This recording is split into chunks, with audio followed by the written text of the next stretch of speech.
Jantar Mantar has strict physical limits. As New Delhi's designated protest zone, authorities calculate that the area inside these red sandstone boundaries can safely hold about 4,000 people. This map shows the authorized footprint where a crowd is legally supposed to stop. But by late July, that geometry was ignored. Police estimates indicate that roughly 12,000 people converged on this specific point. The crowd packed the surrounding streets, stretching down Tolstoy Marg and Parliament Street. This sudden volume of people paralyzed central New Delhi, forcing the closure of 16 metro stations to prevent further overcrowding. While security personnel guarded empty underground platforms, the streets above were filled with more than just medical students.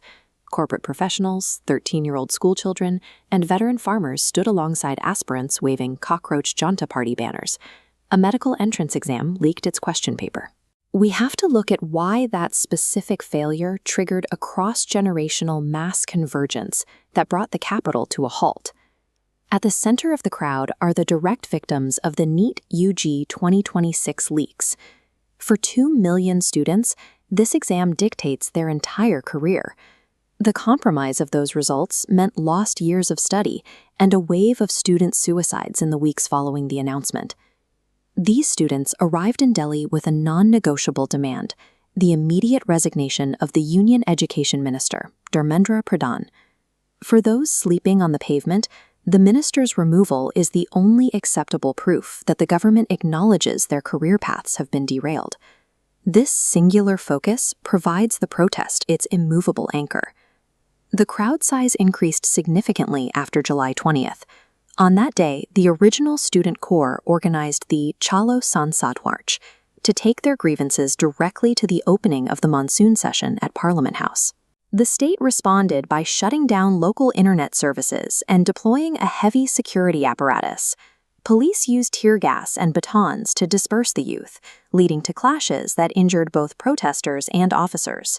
Viral footage of that crackdown recruited a new demographic: working professionals and entrepreneurs who had no personal stake in the NEET exam traveled to Jantar Mantar purely out of outrage at the police violence.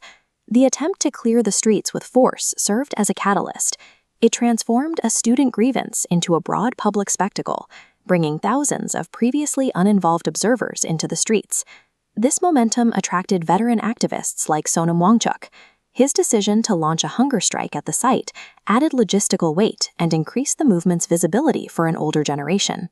These veterans joined the youngest protesters in the crowd, children as young as 13 who told reporters they were marching for their future before they even reached high school.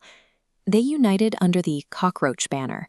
It's a satirical moniker that captures a shared frustration among students, farmers, and office workers who all feel treated as expendable by the institutions that govern them. The presence of these diverse groups turns Jantar Mantar into a sounding board for wider issues. What began as a dispute over a medical test has absorbed frustrations regarding job shortages and a lack of transparency in the education system. The executive branch eventually attempted to regain control of the narrative. Prime Minister Narendra Modi promised fast-track courts to punish paper leakers, while ministers offered to discuss exam reforms. The protesters rejected these offers.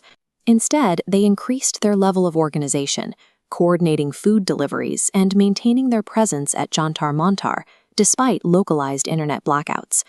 The result is a stalemate. The crowd of 12,000 has stated they will remain in place until the education minister is removed, ignoring the administration's other concessions. This uprising demonstrates how a specific administrative failure, when met with state force, can ignite a much larger demand for accountability. The administration now faces a movement that will not be settled by reforms to a single test.